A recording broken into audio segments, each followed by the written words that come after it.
मित्रों, आज हम लोग का पहला लाइव सेशन है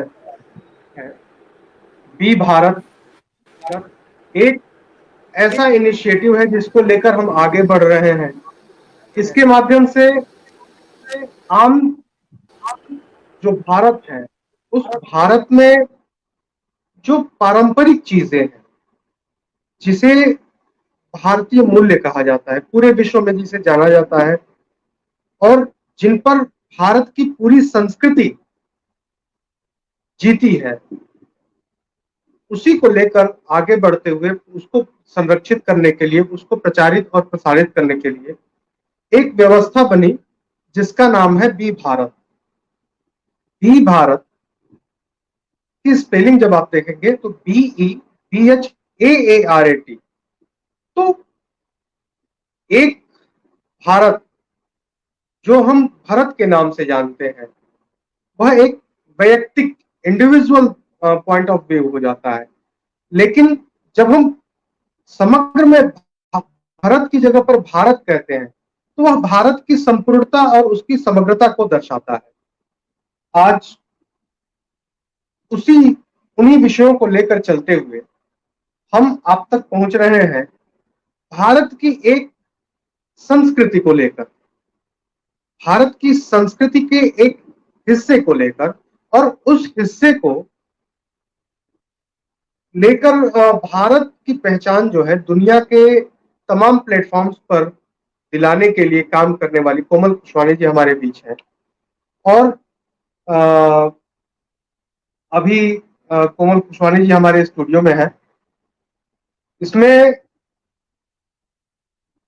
जो है कि आज बात करेंगे हम कथक की, नृत्य की। कोमल खुशवानी जी प्रख्यात कलाकार हैं। वो कथक की अच्छी जानकार हैं, परफॉर्मर हैं, लखनऊ घराने से ताल्लुक है आपका। तो बात कथक की शुरू हो, बात नृत्य की शुरू हो, तो उससे पहले मैं, जितनी मेरी जानकारी है, कुछ इंट्रोडक्शन मैं नृत्य का करा देता हूं आपको कि नृत्य जो है वह आज की कोई विधा नहीं है, 2-4 साल की विधा नहीं है। भारतीय नृत्य की गौरवशाली परंपरा जो है वह 5000 ईसा पूर्व की है। मोहनजोदाड़ो और हड़प्पा की खुदाई में हमें दिखता है, वो वहां पर सबसे पहला जो एक दृश्य है वो हमें बताता है कि आज से 2000 साल पूर्व भी वहां पर नृत्य होता था। और अगर नाट्य शास्त्र की बात करें तो नाट्य शास्त्र के अनुसार तो उसमें कहा गया है कि नृत्य जो है वह भगवान शिव ने उसका आविष्कार किया है। नाटक का आविष्कार, जब कहा गया कि तीनों वेद, चारों वेदों को मिलाकर कोई एक चीज बनती जिससे हम ब्रह्म तक पहुंच सकते, तो भगवान शिव के जिम्मे ये काम आया और उन्होंने चारों वेदों से कुछ कुछ चीजें ली और उनको समग्र बनाकर एक नाट्य विधा बनाई। और उस नाट्य विधा में एक सबसे महत्वपूर्ण जो अंग है वह है नृत्य, क्योंकि जाना ही जाता है भगवान शिव को नृत्य के लिए, उनके नटराज रूप के लिए। तो मैम, आपका बहुत बहुत स्वागत है। मैंने शुरू में काफी समय ले लिया, अब बात आपसे शुरू होगी। सबसे पहले तो मैम, हम चाहेंगे कि आपका परिचय हो जाए। जी जनाब, मेरा नाम कोमल खुशवानी है। मैं गुरु पंडित जयकिशन महाराज जी की सीनियर मोस्ट डिसाइपल हूँ। और गुरु शिष्य परंपरा में हम किसी भी नृत्य या गायन शैली को सीखते हैं, तो उसी परंपरा अनुसार मैंने कथक केंद्र से अपनी शिक्षा ली है।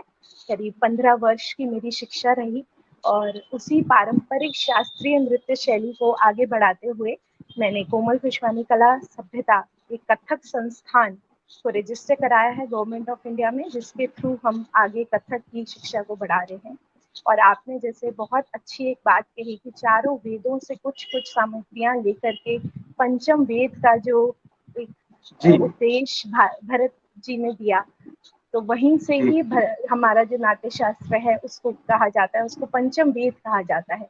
तो वही नृत्य, नाट्य, हर तरह के उसका हमें ज्ञान मिलता है। तो मैम ये तो बात हुई नृत्य की, लेकिन आज हमें नृत्य के साथ साथ पहले आपको जानना है, क्योंकि अब आपके माध्यम से हम लगातार अपने जो प्लेटफॉर्म है उस पर हम नृत्य को जानेंगे। तो मैम जैसा कि मुझे पता चला है आपके बारे में, जो थोड़ा बहुत मुझे जानकारी है, उसके हिसाब से आपने स्टार्टिंग में यूपीएससी वगैरह की भी तैयारी करी है, जी, आई थिंक बचपन ऐसा में शायद। मेरी, हाँ, जी। बचपन में था, बट फिर मैं प्रोफेशनली कथक में चली गई। और तो फिर अब तो मैं बचपन, प्रोफेशनली कथक नहीं हूँ। जी, तो क्या घर का भी जो बैकग्राउंड है वो कुछ नृत्य वगैरह से रिलेटेड है, रहा है? जी, जी, बिल्कुल, बिल्कुल। मेरे घर में ही शास्त्रीय संगीत का माहौल रहा है, और मेरे जी। जो भाई हैं वो दोनों म्यूज़िशियन हैं। बड़ा भाई मेरा पियानिस्ट है, छोटा भाई वायलिनिस्ट है। और मेरे पिताश्री और मेरी माताश्री दोनों को ही बहुत रुचि थी कि मैं कुछ शास्त्रीय शैली सीखूँ, और बचपन से ही वो चाहते थे कि मैं कथक में जाऊँ। तो उन्होंने ही मुझे 3 वर्ष की आयु से मैंने कथक की शिक्षा ली। और इतनी छोटी उम्र की, तब तो मुझे समझ भी नहीं थी कि मैं क्या सीख रही हूँ।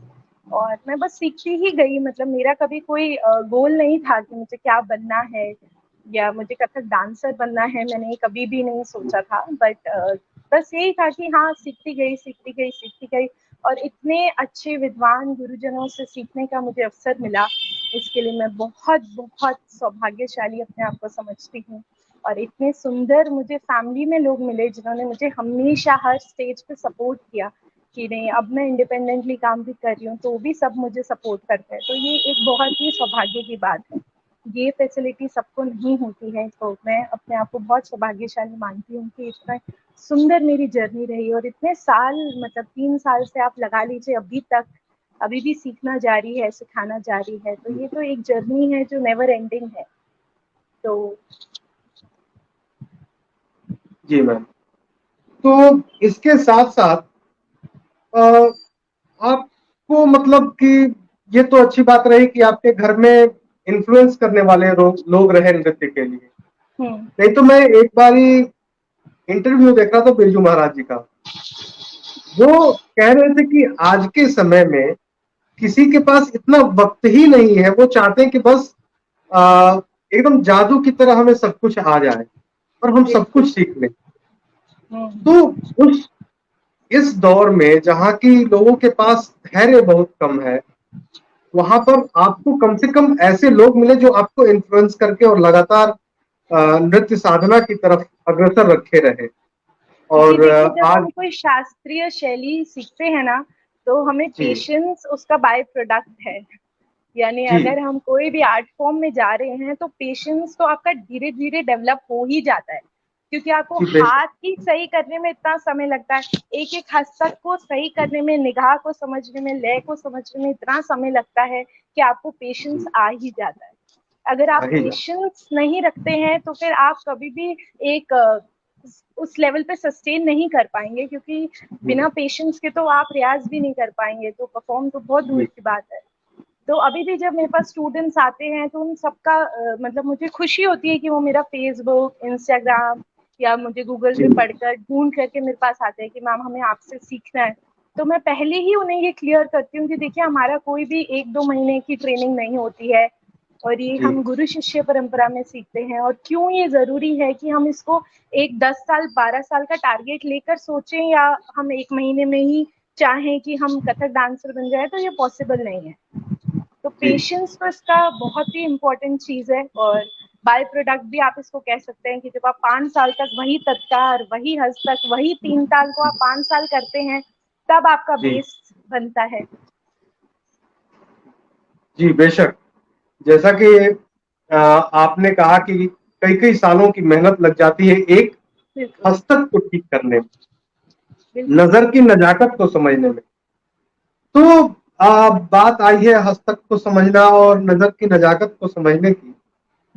तो मैम एक विषय यह भी है कि आज के समय में जैसे मैक्सिमम जगह मैंने देखा है कि अ, मैं बहुत शास्त्रीय नृत्य और शास्त्रीय संगीत से मुझे लगाव है, लेकिन मैंने देखा है कि जैसे बिरजू महाराज या अन्य तमाम जो नृत्य करने वाले लोग हैं, जो कि पुरुष भी हैं, तो वो जो अंदाज होता है उनका, वो जैसा कि अगर रसखान वर्णित करते हो गोपियों के बारे में, या फिर मतलब एक पुरुष होने के बावजूद स्त्री की भावनाओं को किस तरह से वो लोग सामने ला के रख देते हैं, और कितनी सफाई के साथ कि आपको बहुत। भनक भी नहीं लगती है कि यह व्यक्ति कौन है।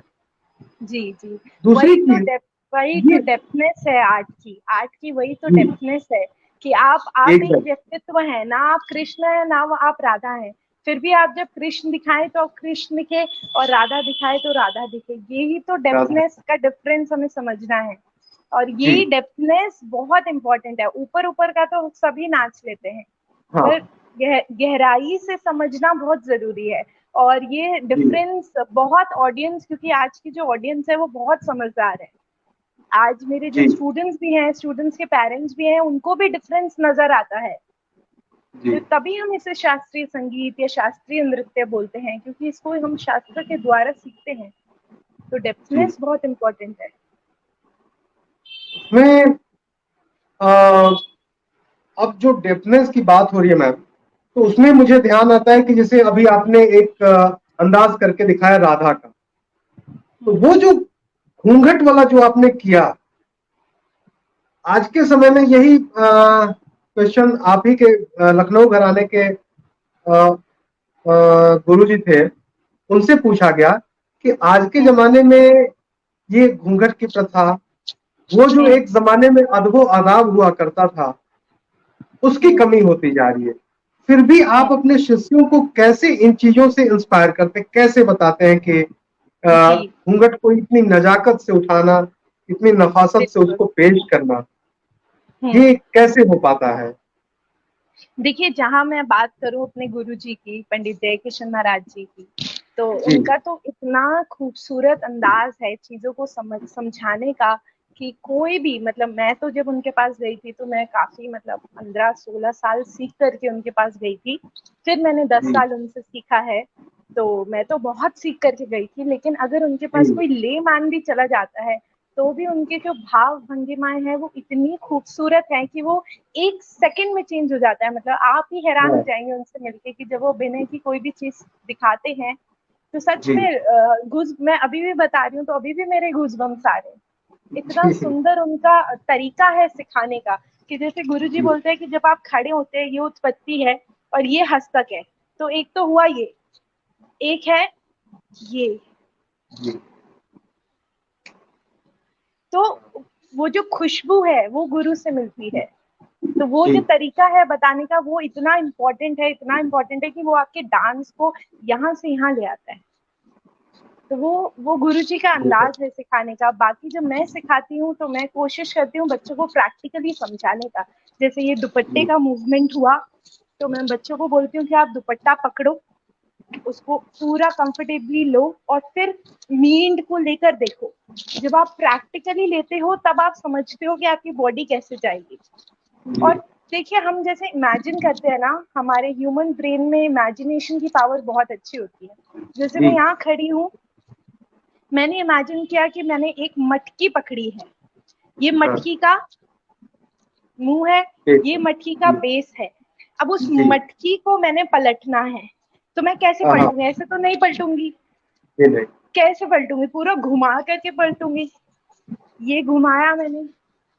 तो ये इमेजिनेशन बहुत जरूरी है। जब घूंघट भी ओ, हम लेते हैं तो हम इमेजिन करते हैं, तो वो इमेजिनेशन अगर नहीं होगी तो वो इनकम्प्लीट मूवमेंट होगा। और वो जी, हर मूवमेंट के साथ है, हर एक मूवमेंट। और ये गुरुजी का ही अंदाज है कि जैसे अगर हम मतलब कोई भी मूवमेंट कर रहे हैं तो उसमें हम कनेक्शन ढूंढते हैं। हम जी, सिर्फ मूवमेंट नहीं करते, जी, सिर्फ मूवमेंट नहीं करते। तो वो हाँ, स्टेट डेप्थनेस यहीं मूवमेंट से तो आती वो, है। जी, स्टेट मूवमेंट तो जी कोई भी कर लेता है। एक जो जी जी। नॉर्मल देखने वाला है वो थोड़ा सा रिदमिक होगा बिल्कुल। तो वो और कर लेगा। गुरुजी ने हर एक मूवमेंट को इतनी सुंदरता से डिफाइन किया हुआ है। जैसे लौ शिखा हो गई, तो गुरुजी जैसे बताते हैं कि आप लौ शिखा कैसे देखोगे, आप ऐसे नहीं देखोगे। जी, लौ शिखा यानी वो जैसे ये लौ जा रही है, कैंडल की लॉ, ये लॉ गई, तो वैसे ही आपका हस्तक भी जाना चाहिए जी और उसी तरीके से आपकी निगाहें भी जानी चाहिए। तो जो उनका सोच है, हर हस्तक के पीछे उनकी क्या सोच है, तो जब हम जी उस सोच को समझते हैं तब हमारा वो मूवमेंट समझ आता है। तो ये जी एक तरीका है बच्चों को समझाने का कि आप किस तरीके से पुरानी चीजों को समझ सकते हैं, इमेजिनेशन के थ्रू। बेशक। और कहा जाए तो इमेजिनेशन ही है कि किसी ने भगवान शंकर को नृत्य करते नहीं देखा, गोपियों का महारास नहीं देखा, मगर फिर भी उसकी पूरी आभा को आदमी ऐसे सहज ढंग से आप लोग प्रस्तुत कर देते हैं, वह हमें सहज लगता है। लेकिन मैं यह सोच सकता हूं, मैं यह जान सकता हूं कि उसके पीछे कितना लंबा प्रयास रहा होगा, कितना लंबा संघर्ष रहा होगा, कई कई घंटों का जो अभ्यास रहा होगा, वो कितना महत्वपूर्ण है उसके पीछे, जी क्योंकि एक उम्र गुजर जाती है। बिल्कुल बिल्कुल। अभी भी मैं अगर अपनी बात करूं तो मैं अभी 26 ईयर्स की हूँ, तो मैं 3 साल की उम्र से सीख रही हूँ। तो अभी भी मैं अगर कहूँ तो मैं अभी भी सीख ही रही हूँ। मैं अपने हर जी मेरा जो जो भी एक परफॉर्मेंस होता है उससे भी मैं सीखती हूँ। मैं जब सिखाती जी हूँ तो भी मैं सीख रही हूँ, और गुरु जी के सामने तो हम जब भी बैठते हैं तो हम सीखते ही हैं। तो जी जितने भी बड़े लोग हैं, हम हर किसी से, जैसे अगर हम किसी से मिलते भी हैं, कोई विद्वान हो, कोई पंडित हो, तो भी हम सीखते हैं। तो ये तो एक जी, जीवन की एक यात्रा है जिसमें सीखना कभी खत्म नहीं होगा। और हम वो अपने तो खत्म हर नहीं होगा। पड़ाव में, जैसे बोलते हैं कि एक तो हुआ कि आपकी बॉडी तैयार हुई है डांस के लिए, एक है आपकी आत्मा तैयार होती है नृत्य के लिए। तो वो जी जो आत्मा का सफर है, वो स्टेज पे और स्टेज के बाद आपकी आत्मा जिस तरह से एक्सपीरियंस से गुजरती है, उस तरीके से जी आपके नृत्य में चेंजेस आते हैं और उस चेंजेस से आप सीखते हैं। तो ये सीखना जी तो कभी खत्म ही नहीं होता, ये तो एंडलेस हाँ, जर्नी है। और एक बार ये इतना वास्ट है, कोई भी आर्ट, कोई भी डांस हो, चाहे म्यूजिक हो, शास्त्रीय हो यदि, तो वो इतना वास्ट है कि उसमें तो इतना कुछ है कि आप एक बार अगर डेप्थनेस में जाकर देखिए, आपको कितना अच्छा लगता है। जी नेवर एंडिंग है ये। जी बेशक। ये सही बात है जो आपने कहा कि उसकी गहराई तक जाने में एक तो लंबा सफर भी तय करना है, और जो इंटेंसिटी है आदमी के प्रयास करने की, एक तो बेमन से आदमी प्रयास कर रहा है, ठीक है, वो अलग चीज होगी। लेकिन अगर उसमें डूब के जब आदमी रियाज करता है, चाहे वह जी ताल लगा रहा है, चाहे वह तबले पर बजा रहा है, तो कहा जाता है कि पूरी उम्र किशन महाराज जो है वो तबला बजा लिए, लेकिन लोग उनसे स्टेज पर आते ही केवल एक चीज सुनना चाहते थे, ना धिन धिन ना धिन धिन। ये चार बोल केवल तीन ताल के सुनने के लिए जनता बैठी रह जाती थी। वही तो और खूबसूरती है हमारी शास्त्रीय शैली की। जी, मतलब केवल चार बोलों के लिए वो प्रसिद्ध हो गए। और तो मैम इसी तर्ज पे मैं पूछना चाहूंगा कि आपको क्या लगता है कि जैसे हस्तकों में कई तरह की कलाएं हैं, पाँव के कई तरह के चलन है, नजर का जो काम है, उसमें अगर आपसे मैं पूछूं व्यक्तिगत तौर पर, अगर ये अन्यथा ना ले तो, कि आपको मतलब क्या लगता है कि आपका परफेक्शन, मैंने ऐसा मैं नहीं कर रहा हूं कि आपका जो डांस फॉर्म है, आप मैंने आपका नृत्य देखा जब से आपकी बात हुई, तब से मैं देख रहा हूँ, उसमें बेहद खूबसूरत प्रस्तुति है। थैंक एकदम मैंने जो जो स्मूथनेस है, चाहे आप वो घूम रही हो, चक्कर लगा रही हो, या फिर जो आपके भाव भंगिमा है, ताल के साथ जो प्रस्तुति है उसकी बात करें, तो उसमें भी बहुत स्मूथनेस है और बहुत ही सफाई के साथ आप जिस अदा से उस चीज को दिखानी चाहिए आप दिखा रहे हो। लेकिन एक अगर बात कही जाए तो उसमें से एक स्पेशल कैरेक्टर अगर आप करना चाहो, तो आपको क्या पसंद आएगा कि ये मैं सबसे बेहतर करूं? देखिए, वैसे तो मुझे सभी कुछ पसंद है, बट हम्म, जो चीज, मतलब मैं परफेक्शन नहीं कहूंगी, क्योंकि हम्म, मैं अपने आप को कभी भी परफेक्ट नहीं मानती हाँ, हूँ। वो तो मुझे नहीं ऐसा होता। हमेशा लगता है कि मुझे अभी और सीखना है और मुझे जी और ग्रो करना है। मैं अभी भी देख रही हूँ कि मुझे कैसे अपने आप पे काम करते रहना है। बट हाँ, मैं ये कहूंगी, जो सबसे पसंदीदा चीज है मेरी कथक में, जो मुझे सबसे ज्यादा दिल को पसंद है, वो है गत। गत कर निकास, और जैसे आलिंगन की गत हुई, या सीधी गत हुई, तो वो मेरा सबसे प्रिय है। मतलब मुझे सारंगी की जो एक धुन होती है वो बहुत ज्यादा पसंद है, और जब हम उस पर गत की चाल करते हैं तो वो मुझे हाँ बहुत पसंद आता है। जी। जी, वो बाकी भी सभी कुछ मुझे पसंद है।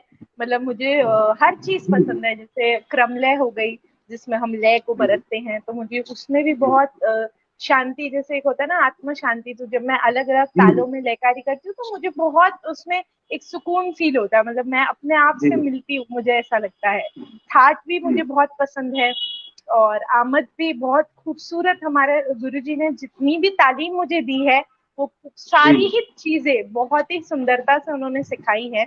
तो इसीलिए मुझे सभी कुछ नहीं पसंद वो है, तो बट बेशक सबसे मैंने ज्यादा अगर कुछ पसंद है तो वो गत। जी वही जी। मैं पूछना चाहता था कि मतलब ऐसे तो हर कोई परफॉर्म करता है, जैसे अभी किशन महाराज की बात हुई तो वो तो आला इंसान थे भाई, उनकी तो बात ही अलग है। लेकिन फिर भी अब वो करते थे तो वो जो है चार बोल केवल नादे दिन्ना का बने उसमें उनको महारत हासिल थी।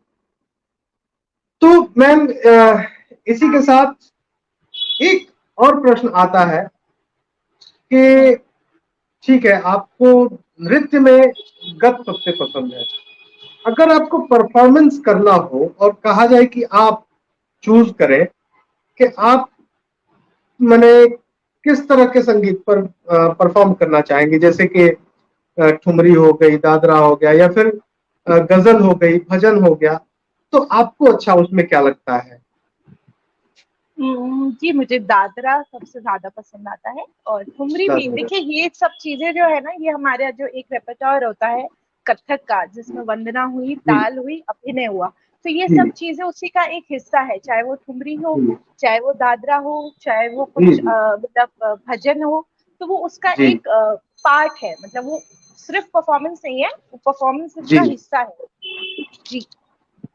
जी मतलब पूरा अगर हमारा आप देखें 40-45 मिनट्स का अगर एक परफॉर्मेंस है, तो उसमें जी अभिनय पोर्शन में या तो आप ठुमरी लें, या तो आप भजन लें, या तो आप दादरा लें, तो जी सभी चीजें हमारा हिस्सा है। जी। जी वो तो बेशक है। इसके साथ मैम जैसे कहीं मैंने सुना था कि जैसे ये कथक में और बाकी जो शास्त्रीय नृत्य है हम्म। इनमें क्या डिफरेंस है? देखिए, मैं जहाँ तक मैं समझ पाई हूँ, मैं ये कहूंगी कि कथक में एक इम्प्रोवाइजेशन का बहुत अच्छा स्कोप है, क्योंकि हम इसमें जी उपज अंग करते हैं। जैसे मंच पे जी हम आए, हमने 3 ताल बांधी, फिर हम एक उपज अंग दिखाते हैं।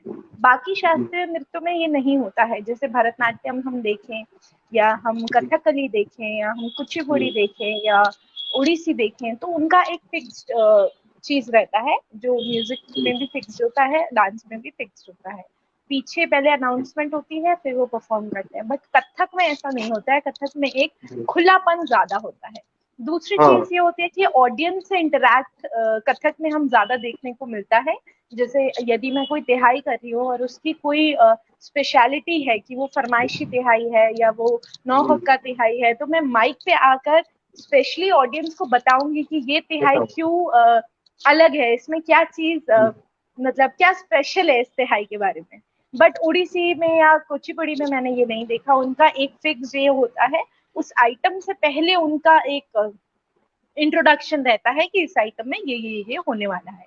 बट जी कथक में हम ऑडियंस से ज्यादा इंटरैक्ट करते हैं, एक खुलापन हमें देखने को मिलता है, और लयकारी देखने को मिलती है।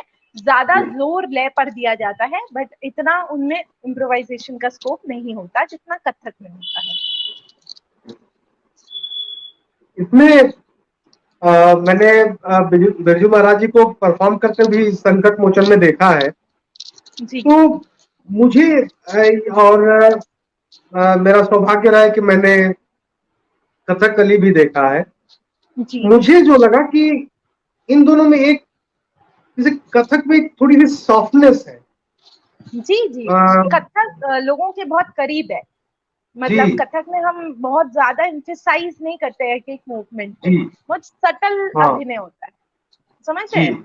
बहुत जी सटल होता है। मतलब इतना सटल होता है जी कि वो ऑडियंस को बहुत, एक तो देखिए हिंदी या संस्कृति होता है, या भोजपुरी हिंदी हो गई, या अवधी बेशक हिंदी हो गई, मतलब ऐसा नहीं होता है कि एकदम साउथ इंडियन लैंग्वेजेस का तो मैं बात नहीं कर रही हूँ, बट हाँ बहुत नजदीक होता है ऑडियंस से, जी तो वो ऑडियंस बहुत इजीली समझती है। कथक जी कथकली की जहाँ आप बात कर रहे हैं तो वहां पे बहुत ही, एक तो आहार्य अभिनय उनका बहुत स्ट्रांग होता है कि जी यदि कोई उन्हें हीरो दिखाना है तो उसका ग्रीन मेकअप है, यदि कोई विलन दिखाना है तो उसका ब्लैक मेकअप है, तो वो एक आर्टिस्ट समझ पाएगा। एक ले मैन को कथकली समझना थोड़ा सा मुश्किल लगता है। मुश्किल है। जी कथक बहुत नजदीक है। जी जी वो तो है। और इसके साथ ही मैम कुछ जैसे कोई पसंदीदा तिहाई आपकी? जी धा दिन दा धा दिन दा दिन ता दिन दिन दा धा दिन दा दिन दा दिन ता ताकि दिकिट ताकि दिकिट ताकि ता दिकी ताकि ता की ता सी की ता ता की ता अधा ताकि दिकिट ताकि दिकिट ताकि ता दिकी ताकि ता की ता सी की ता ता की ता अधा ताकि दिकिट ताकि दिकिट ताकि ता सी की ताकि ता की ता सी की ता की ता अधा। बहुत क्या बात है, मैंने बैठे बैठे भी जब आप केवल बोल बोल भी रही थी तो मतलब लग रहा था कि नहीं वो अंदाज जो है एक कथक का, ऐसे तो सामान्य आदमी कुछ ताल के बोल भी बोल दे तो उसमें वो मजा नहीं आता, लेकिन जिस अंदाज से आपने उस तिहाई को भी प्रस्तुत किया बैठे बैठे ही सही, तो ये देखिए एक इस बहुत। तिहाई में भी अलग अलग लय के आपको प्रकार देखने को मिलेंगे। जैसे जी तकिट दिकिट तकिट दिकिट चतुर जाती है ये। जी ता की ता धी की ता की ता, ये दुगुन में आया। जी फिर ता की ता धी की ता, उसका आधा हुआ। फिर एकदम ता ठाम की है। ई ता आधा। जी बेशक। तो और गुरुजी इसमें मैम ये भी बताते हैं, आप इसको अगर थोड़ा और अच्छे से समझना चाहें तो जी गुरुजी जी हमारी इतनी सुंदर उन्होंने हमें तालीम दी है। जैसे ताकिट दिकिट, तो इसमें हमने चिड़िया दिखाई, ताकिट हाँ दिकिट। हाँ फिर ताकीट धिकीट ताकीट, थोड़ा धीरे चल रहा है तो क्या हो गई, जी गाय हो गई। ताकीट जय धिकीट ताकीट। अब जी ताकीट धिकीट चंचल है तो क्या हुआ, आप बताइए। हिरन। बालक हिरन हाँ ताकीट धिकीट ताकीट आधा। शेर। जी ताकीट आधा। समझे आप। जी इसमें तो उसी तिहाई के बोल में हमने प्रकृति के चीजें कैसे दिखाई। बेशक जी क्या बात है, बहुत ये वास्तव में जैसा कि कहा जाता है कि कथक का जो प्रारंभ है वह कथाकारों से ही है जो किस्सा गो रहे हो। मतलब हम्म कभी कभी मैंने देखा है कि कैसे बिना बोले और पूरे प्रसंग को कथक में कह दिया जाता है। हम्म जैसे वो या तो अ, युद्ध की भाषा हो या फिर महारास ही हो या फिर चिड़ियों का, जैसा कि आपने बताया भी कि एक चिड़िया आती है बच्चों को खिलाती है फिर वो चली जाती है, फिर दाना लेके आती है फिर बच्चों को खिलाती है, और इतनी खूबसूरत से इसको परफॉर्म किया जाता है कि बस आंखों के सामने वह चित्रित हो जाता है, और बिना किसी इंट्रोडक्शन के, बिना किसी आवाज के, कोई ना संगीत चल रहा है ना कोई नरेशन बैक ग्राउंड में चल रहा है, फिर भी वो आदमी सहज समझ जाता है कि हाँ कितनी जी खूबसूरती से वो चिड़िया जा रही है, दाना चुगती है लेकर आती है बच्चों को खिलाती है। जी तो जी मैम इसमें कुछ जैसे अगर नए लोग कथक सीखना चाहते हैं हम्म तो ऐसा क्या होता है कि पहले उनको ताल जानना होगा या फिर रिदम के हिसाब से वे करते करते धीरे धीरे ताल को भी जान जाएंगे? जी नहीं, हम जैसे मैं सिखाती हूँ तो सबसे पहले वो जी प्रणाम करना सीखते हैं। फिर जी वो तीन ताल सीखते हैं, तो तीन ताल में जी सबसे पहली चीज जो मैं उन्हें सिखाती हूँ, तीन ताल का जो हमारा परिचय है कि कितनी मात्राएं जी होती हैं, कितने विभाग होते हैं, उन्हें एक तीन जी ताल का स्वरूप पहले समझना होता है। और उसके जी बाद उन्हें मैं पथ संचालन कराती हूँ, और धीरे धीरे जी जब उनकी ताल पे पकड़ आती है, तब वो रिदम को समझते हैं। रिदम यानी हमारा जैसे विलंबित हुआ, फिर मध्य जी हुआ, फिर द्रुत हुआ। जी तो पहले हम जी विलंबित को समझते हैं, विलंबित से दोगुनी तेज मध्य हुई, मध्य से जी दोगुनी तेज द्रुत हुई। तो धीरे जी धीरे वो समझने लगते हैं।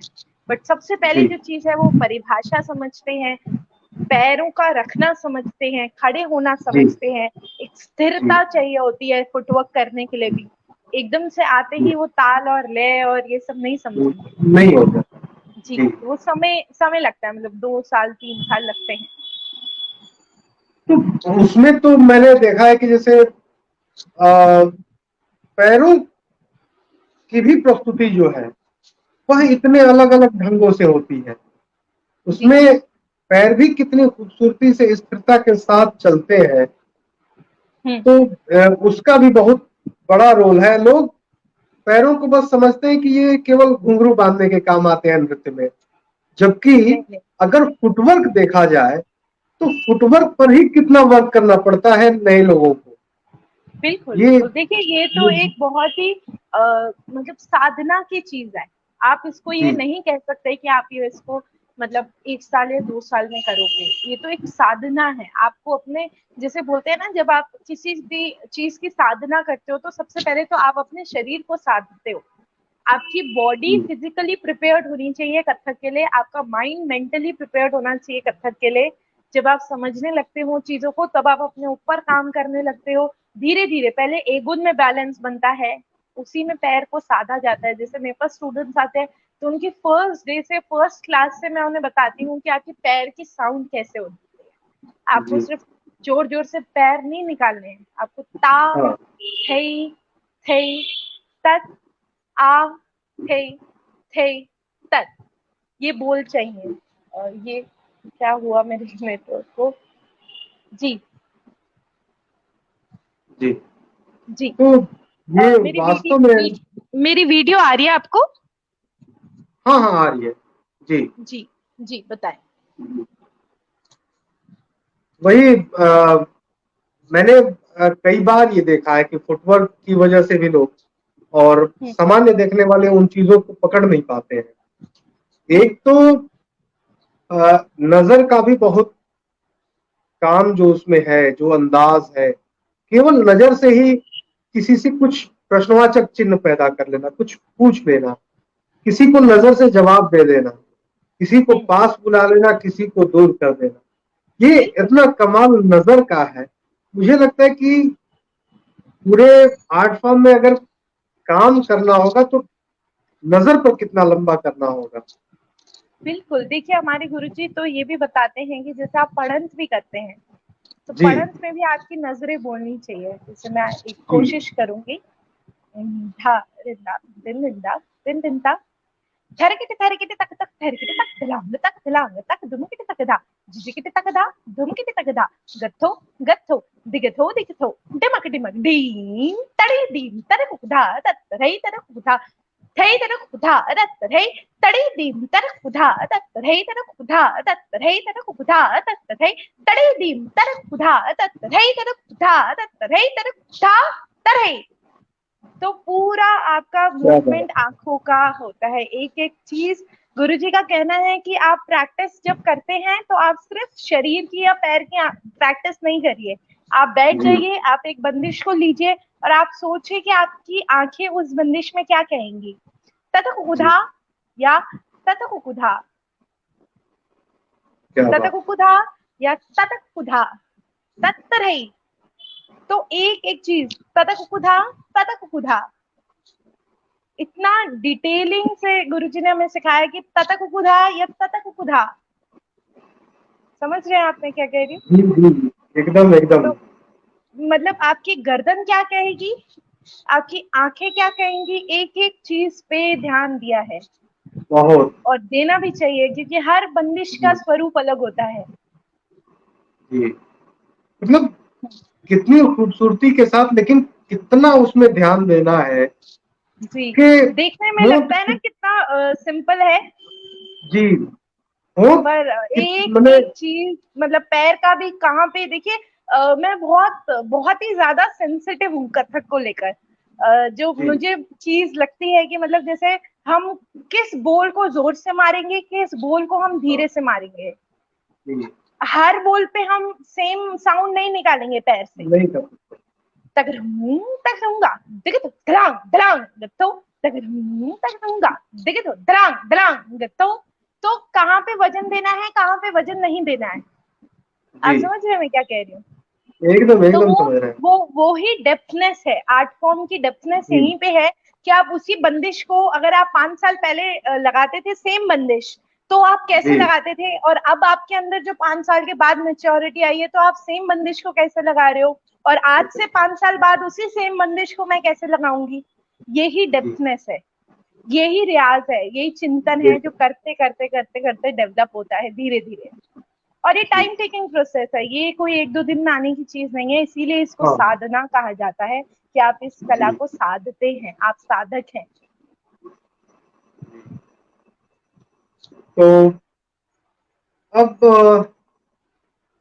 पढ़ंत हो गई, बाकी नजर की बात हो गई। मैम इतने खूबसूरती से बिना एक शब्द कहे, केवल ताल संगीत और पीछे जो संगत चल रही है संगीत वगैरह की, उसके साथ ही आदमी जब इतने अच्छे तरीके से भावों को प्रकट कर देता है, पूरा पिक्चराइज कर देता है एकदम अच्छे तरीके से, तो क्या कभी आपको नहीं लगता कि आपको भी मतलब बॉलीवुड वगैरह में कभी जाना होगा? जी नहीं, मैं कथक में ही जाना चाहती हूँ। वैसे तो नहीं होता नहीं है, ऐसे कई सारे आर्टिस्ट अच्छे अच्छे कथक डांसर्स बॉलीवुड में ट्राई करते हैं और जाते भी हैं, और काफी लोग अपना राह अलग भी निकाल लेते हैं बॉलीवुड में, चाहे वो एक्टिंग हो गई या वो जी बॉलीवुड डांसिंग हो गई या बॉलीवुड में कोरियोग्राफी हो गई। बट जो जी मैंने सोचा है अपने कैरियर को लेकर, तो मेरा बॉलीवुड मतलब मेरा नहीं नहीं वो इंटरेस्ट नहीं है उस बस साइड। मेरा एक इंटरेस्ट कथक में ही है और मैं जी उसी में जाना चाहती हूँ, मतलब मैं वो उसमें प्रश्न ऑलरेडी फिर हूँ।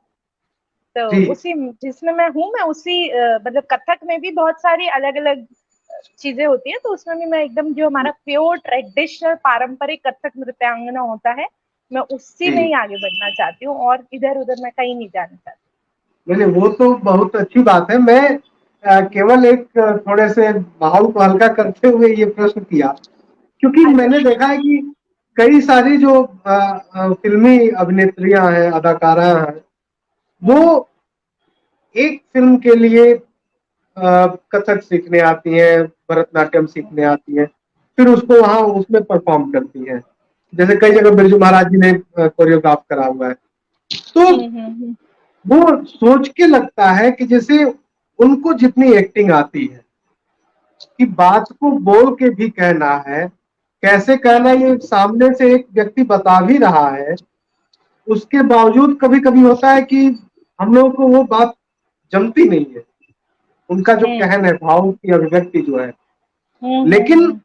एक जो शास्त्रीय नृत्य करने वाला व्यक्ति है, वह अगर 4-6 साल अच्छे से प्रैक्टिस कर लेता है, तो वह इतना समर्थ होता है कि बिना एक शब्द कहे सारे भावों को पूरी तरह से पिक्चराइज कर देता है।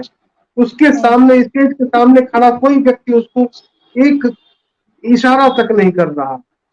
तो मुझे लगता है कि विश्व के अगर कहा जाए कि सबसे खूबसूरत एक्टर्स अगर हैं, तो वह नृत्य करने वाले हैं, जो नृत्य साधक है, वह वास्तव में सबसे बेहतरीन एक्टर है। देखिए, जो सिर्फ इस शास्त्रीय बात को नृत्य पूछो। शैली होती है ना, आप उसको जैसे मंच जी पे देखते हैं, तो वो जी जैसे आप ऐसे देखते हैं, मतलब अगर मैं परफॉर्म कर रही हाँ हूँ तो आप मंच पे देख रहे हैं, तो उसकी तो जी बात ही अलग होती है। आप जी समझ रहे हैं, क्योंकि आप एक लाइव परफॉर्मेंस देख रहे हैं, जो भी हो जी रहा है ऑन दी स्पॉट हो रहा है, और वो जो आर्टिस्ट जी है वो तो उसकी 20 साल 25 साल, हो सकता है 40 साल की मेहनत है, वो एक 25 मिनट का जी परफॉर्मेंस या 30 मिनट का जी परफॉर्मेंस। फिल्म की जहां आप बात करते हैं, तो वो तो देखिए बहुत सारी एडिटिंग है उसमें, हाँ वो कई डायलॉग्स सारे भी कट लिए होते हैं। बहुत रिप्लेस किए जी गए होते हैं, मैं बोल जी रही हूँ आवाज किसी और की है, और हाँ मैंने डबिंग किसी होती और से सीखा है, और बहुत सारी है। चीजें हैं, मतलब वो रियल जी नहीं है। और जी वहां पे कोई 50 साल की मेहनत नहीं है, वहां पे एक यंग अगर 20 साल की लड़की आई है, उसको डायलॉग सिखाए गए, जी उसने बोले और हो गया है। बस मतलब बस। मैं उनको कम ज्यादा बिल्कुल भी नहीं कह रही हूँ, जी लेकिन वो जी एक अलग दुनिया है और कथक की जी एक अलग दुनिया है। तो कथक की जी जो ऑडियंस है वो कथक की ऑडियंस कथक को उस जी मुकाम पे देखना चाहती है जो एक स्पिरिचुअल जर्नी है कि आप प्रैक्टिस करते हैं और आप मंच पे उस रस की अनुभूति करते हैं, आप खुद अनुभूति करते हैं, ऑडियंस तो बाद में जी करती है। जी तो वो तो एक बहुत ही स्पिरिचुअल जर्नी है और फिल्म की जी। तो एक अलग सेक्टर है, मतलब वो बिजनेस हाँ या एंटरटेनमेंट या मार्केटिंग कुछ जी अलग ही आप उसको लगाइए, जी। मतलब उसको आप शास्त्रीय नहीं कहेंगे। नहीं नहीं, शास्त्रीय उसको हम नहीं कह रहे। हम सिर्फ जी। ये कहना चाहते थे कि कलाकार का जो स्तर है, हम्म। एक जिसे हर एक मिनट में सब कुछ बताया जा रहा है, और एक जिसने जीवन का हर एक मिनट कई सालों तक लगाया हुआ है सिर्फ हम्म। एक परफॉर्मेंस के लिए। बिल्कुल वो बिल्कुल। एक किस्सा आता है कि पिकासो से कोई एक महिला आती है, कहती है कि मुझे ये वाली जो तस्वीर है ये बना के मुझे दे दीजिए, इसकी एक कॉपी हम्म। दे दीजिए। पिकासो को हम्म। 30 सेकंड लगते हैं और वह बहुत ज्यादा कॉस्ट उससे महिला से ऑफर करते हैं। तो वो कहती है कि जी। मात्र एक 30 सेकंड की पेंटिंग के लिए आप इतना ऑफर करते हो। तो वो कहते हैं कि नहीं, ये महज 30 सेकंड में बनी एक पेंटिंग नहीं है, हम्म। बल्कि ये इसके पीछे की सालों की जो मेहनत है हम्म। उसके लिए वो ऑफर कर रहा हूं मैं वो पैसा। बिल्कुल तो बिल्कुल। वास्तव में एक जो परफॉर्मिंग आर्ट्स का जो स्टूडेंट है या जो परफॉर्मर है, वो हम्म। अपनी कितनी जिंदगी, कितना पसीना, कितना अथक प्रयास उसके लिए लगा चुका होता है, इसका अंदाजा किसी को नहीं होता। एक देखिए छोटा सा बच्चा भी पैसे अगर नृत्य पैसे करता है। तो देखिए पैसे से हम इस चीज को तोल ही नहीं सकते, नहीं नहीं क्योंकि मैम, यदि मैं हमने पैसा मैं वो सोचा बस होता तो किस्सा हम आ गया। कभी आर्टिस्ट बनते ही नहीं। और देखिए इस जी फील्ड में अगर मैं बात करूं तो इतना, जैसे एक होता है ना कि आप इतना इन्वेस्टमेंट करते हैं बट इतना आपको जी पैसे का, आप पैसे से इस चीज नहीं को नहीं होता, देख सकते, नहीं क्योंकि इस फील्ड में आप अपने लिए कर रहे हैं, आप अपने लिए हाँ इसकी साधना कर रहे हैं, यदि आप परफॉर्म कर रहे हैं तो वो भी आप अपने लिए कर रहे हैं। जी कई जी रिव्यूज ऐसे भी होते हैं उन्हें प्योर कथक नहीं समझ आता, तो उन्हें नहीं भी जी पसंद आता, एंड इट्स ओके। बेशक, क्योंकि सही बात। आर्ट इज वेरी सब्जेक्टिव, जरूरी नहीं है कि अगर जी आपको इसका परफॉर्मेंस पसंद आया तो मुझे भी उसका परफॉर्मेंस पसंद आएगा। तो बेशक आर्टिस्ट बेशक। जो है वो अपनी आर्ट के लिए जीता है, अपनी आर्ट के लिए परफॉर्म करता है। जी जी। ठीक है मैम। अब एक समय हो गया हम लोग का, तो एक जी। आखिरी प्रश्न अब मैं चाहूंगा आपसे हम्म। कि आप अपने अनुसार जो जी।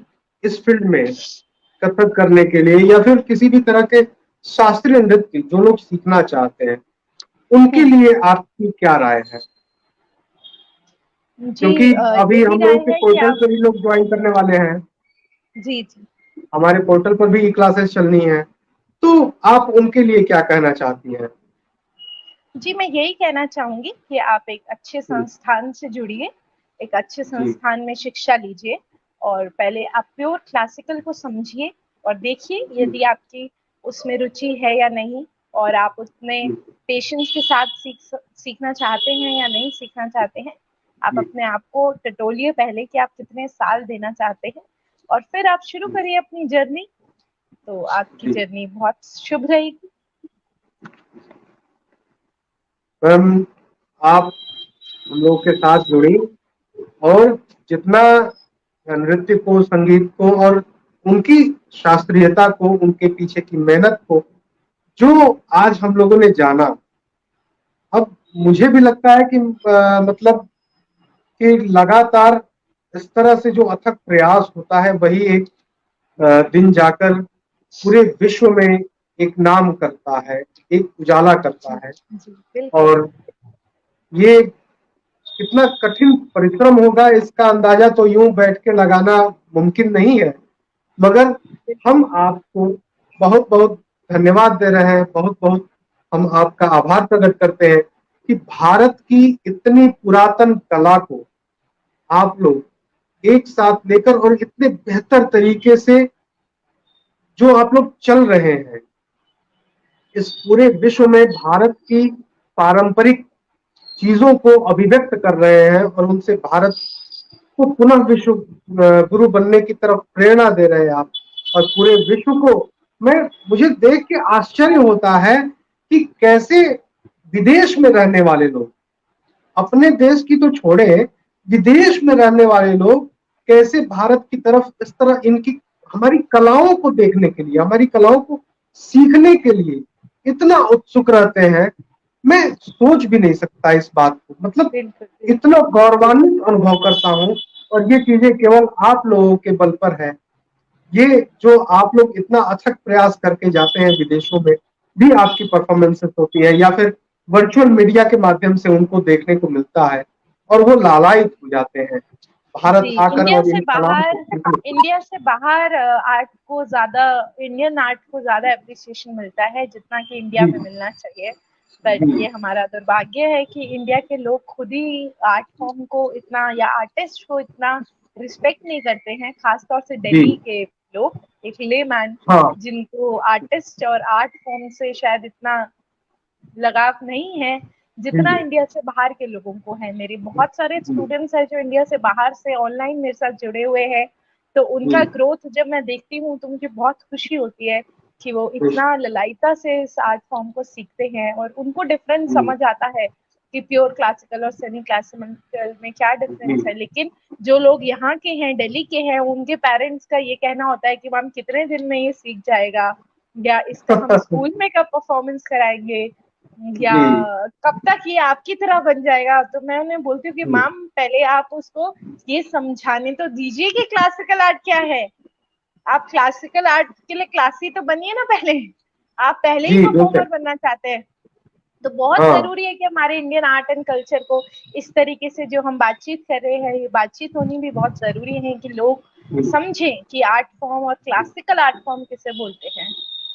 जी बेशक मैम।